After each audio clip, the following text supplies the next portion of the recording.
மா அம்மா என்னம்மா செய்ய போகிறோம் இன்னைக்கு நீ ரொம்ப நாளா கேட்டுட்டு இருந்த கேரட் அல்வா செய்ய போறேம்மா. சூப்பர்மா.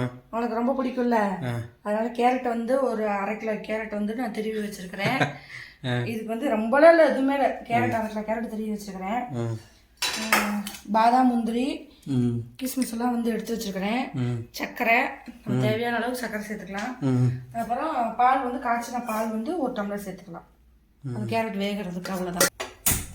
அடுப்பு பற்ற வச்சு இது ஒட்டாத, இதில் செஞ்சால் கொஞ்சம் ஒட்டாது, நெய் சேர்த்துக்கலாம். கிஸ்மிஸு முந்திரி எல்லாம் வறுக்கிறதுக்கு, பாதாம்லாம் வறுக்கிறதுக்கு தேவையான அளவு வந்து நான் நெய் சேர்த்துக்கிறேன். ஒரு 10 முந்திரி, ஒரு 10 பாதாம், கிஸ்மிஸ் நான் வந்து நிறைய சேர்த்துருக்கிறேன். நீங்களும் வந்து நிறைய சேர்த்துக்கோங்க. இப்போ இதை வந்து போட்டுடலாம். இதை வந்து கருக விடாமல் வறுத்து எடுக்கணும். இவங்க இந்த ஸ்டேஜ் வந்தாலும் எடுத்துடலாம். இதை எடுத்து ஒரு பாத்திரத்தில் வச்சுருங்க. நம்ம வந்து இதே நெய்யில் வந்து நம்ம கேரட் சேர்த்துக்கலாம்.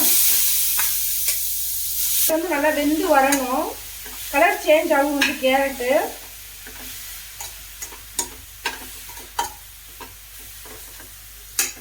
கேரட் வந்து ஃபுல்லாகவே நல்லா வெந்து சுருண்டு வரணும்.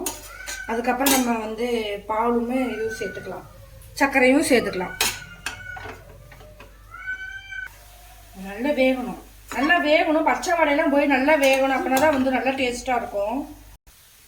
நான் வந்து 1 டம்ளர் வந்து பசும்பால் சேர்த்துக்கிறேன், காய்ச்சி ஆற வச்ச பால். இது வந்து நல்லா வெந்து சுண்டி வரணும். கேரட்டோட கலர் வந்து எப்பயுமே மஞ்சள் கலர் தான். பாருங்க, வெந்துச்சுன்னா மஞ்சள் கலரில் மாறிடும். நான் வந்து ஃபுட் கலருக்கு வந்து எதுவுமே சேர்க்கலை. கேரட்டும் நம்ம வந்து கொஞ்சம் நேரம் மூடி வச்சிடலாம். கேரட் வந்து எப்படி வெந்து இருக்குதுன்னு பாருங்கள். இந்த அளவுக்கு வந்து நல்லா சுண்டிடுச்சு. இப்போ நம்ம வந்து இதில் வந்து சர்க்கரை சேர்த்துக்கலாம். பால் நல்லாவே வத்திருச்சு, கேரட்டும் நல்லா வெந்துருச்சு. நம்ம வந்து சர்க்கரை சேர்த்துக்கலாம். நான் வந்து 1 கப் சர்க்கரை சேர்த்துக்கிறேன். எங்கள் வீட்டில் வந்து நல்லா ஸ்வீட்டாக சாப்பிடுவாங்க. நீங்கள் உங்கள் இனிப்புக்கு தகுந்த மாதிரி சேர்த்துக்கோங்க.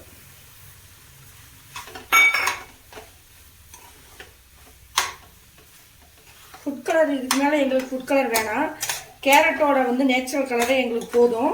உங்களுக்கு ஃபுட் கலர் வேணும்னா நீங்கள் ஃபுட் கலர் சேர்த்துக்கோங்க. இந்த மாதிரி அடிக்கணமான பாத்திரம் வச்சுட்டிங்கன்னா அடி பிடிக்காது.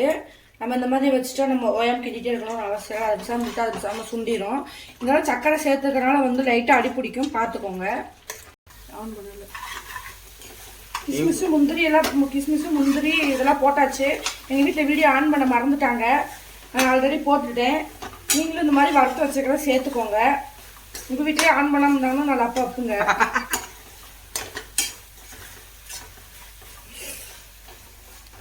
என்னம்மா சொன்னேன்? பைத்தியம். ஒரு பிஞ்சு வந்து உப்பு சேர்த்துக்கிறேன். இனிப்பு சுவைக்கு வந்து உப்பு சேர்த்தோம்னா கொஞ்சம் எடுத்து கொடுக்கும். அவ்வளோதான், கேரட் அல்வா ரெடி. நீங்களும் உங்கள் வீட்டில் செஞ்சு பாருங்கள். செஞ்சு பார்த்துட்டு எப்படி இருக்குன்னு கமெண்ட்டில் சொல்லுங்கள்.